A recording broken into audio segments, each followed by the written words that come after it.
But let's move on. The government has cancelled its bid to appoint an asset valuer for the divestment of IDBI Bank.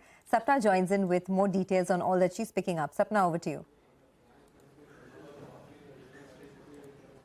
Well, a bit of a setback here, but maybe short term. So first of all, after 4 extensions to the timeline for receiving bids for the appointment of asset valuer for IDBI Bank's strategic disinvestment, the government has now finally called it off. And the reasons are pretty much clear, as we had reported earlier in the day, also in the morning, that there can be only 2 reasons. Either there is disqualification on technical grounds, or the bids are insufficient in number. And that's exactly the point. A single bid had been received so far, despite 4 extensions given. And so the RFP process currently has been called off, but the government has made it very clear that they are going to review some of the criteria for the appointment of the asset valuer, probably, some rejig in the net worth qualification or some other technical grounds that they always have. And once the criteria are reworked, the RFP will be called again. So that's one.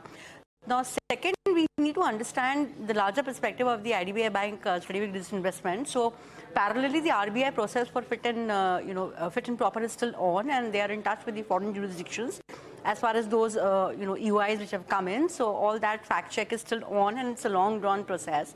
That's one. So, process is in place. However, the DIPAM Secretary, Mr. Tuhinkanta Pandey, sometime this month, if I'm not mistaken, 16 November in Bombay itself, I think he had indicated very clearly that it's unlikely that the IDBI Bank transaction will go through in the current financial year. So in that sense, the government has room and a headroom to try and work out all the other procedures, let them fall in place, and probably next financial year is when you can expect this to go ahead. All right. Thank you, Sapna, for getting us all those important information on IDBI Bank's disinvestment. And on that note, we'll slip into a short breather on Business Lunch.